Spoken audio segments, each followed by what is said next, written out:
3 மாதங்களுக்கு முன்பு தமிழக வெற்றி கழகம் கட்சியை விட்டு வெளியேறி திமுகவில் இணைந்த வைஷ்ணவி என்ற இளம்பெண் கோவை மாநகர காவல் ஆணையர் அலுவலகத்தில் புகார் அளித்தார். அவரது புகாரில் தலை விளக்கமாக தாவேகா தலைவர் விஜய் மற்றும் அந்த கட்சியின் தொண்டர்கள் சமூக வலைதளங்களில் தனது மீதான ஆபாசமான மற்றும் அவதூறான கருத்துக்களை தொடர்ந்து பதிவிட்டு வருவதாக அவர் கூறினார். தாவேகா கட்சியிலிருந்து வெளியேறியதிலிருந்து எனக்கு எதிராக திட்டமிட்டு அவதூறான தகவல்கள் பரப்பப்பட்டு வருகின்றன. இதற்கெல்லாம் கட்சித் தலைவர் விஜய் எந்தவிதமான கண்டன அறிக்கையோ நடவடிக்கையோ எடுக்கவில்லை. எனவே அவரது மீதும் கட்சி தொண்டர்கள் மீதும் புகார் அளிக்க நேர்ந்தது என்று வைஷ்ணவி கூறினார். மேலும் நாங்கள் கேள்வி எழுப்பினால் கூட அவற்றிற்கு பதிலாக அவதூறான மற்றும் அடையாளத்தை இழக்கும் வகையிலான கருத்துக்கள் தான் தெரிவிக்கப்படுகின்றன என்றும் கூறினார். நான் கடந்த 3 மாத காலத்துக்கு முன்பா தாவேகாலிருந்து வெளியேறியிருந்தேன்.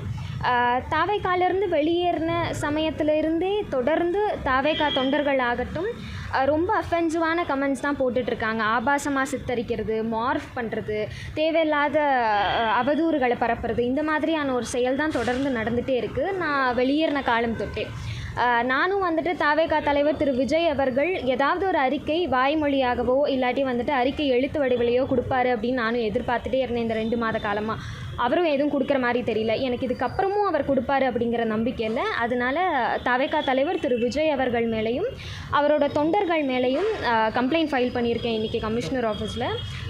இளம் பெண்கள் அரசியலுக்கு வர்றது அப்படிங்கிறதே இப்போ தான் அதிகமாகிட்டுருக்கு. இப்படி இருக்கக்கூடிய ஒரு சூழலில் அவங்கள பற்றி ஒரு ஆபாசமான கருத்துக்கள் பதிவு பண்ணும்போது அவங்களுக்கு எப்படிங்க அரசியல் களத்துக்கு வரணும் அப்படின்னு தோணும். பெரியார் அவர்கள் அன்றே சொன்னார், கரண்டியை பிடுங்கிட்டு பெண்கள் கையிலேருந்து புத்தகங்களை கொடுங்க அப்படின்னு சொல்லிட்டு.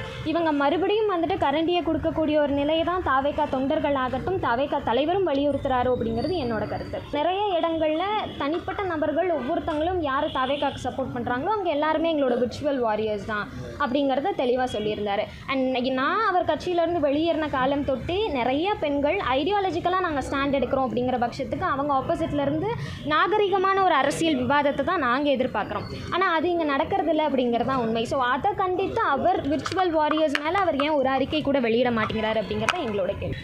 விளம்பரத்துக்காக நிச்சயமாக இல்லை. எங்கள் அரசியல் களத்தில் நேர்மையான நியாயமான விவாதங்களை எடுத்து வச்சா அது அட்டென்ஷன் சீக்கர் அப்படிங்கிறது இல்லை இல்லையா. எதிர்கட்சிக்காரங்கள நியாயமான விமர்சனங்கள் நாகரீகமான விமர்சனங்கள் எடுத்து வைக்கிறது அப்படிங்கிறது ஃபைன் தான். நாங்களும் வந்துட்டு கருத்தியல் ரீதியான விமர்சனங்களை தான் எடுத்து வைக்கிறோம். ஸோ நாங்கள் எடுத்து வைக்கும் போது அதுக்கு பதில் தெரியல அப்படிங்கிறதுக்காக நீங்கள் நாகரிகம் அல்லாத ஒரு கருத்துக்களை வெளியிடுறது அப்படிங்கிறது தவறான விஷயம் தானே. அரசியல் அப்படின்னாலே ஒரு நாகரிகத்தை பின்பற்றின ஒரு விவாதமாக இருக்கணும் அப்படிங்கிறது தான் எங்களோட கருத்து.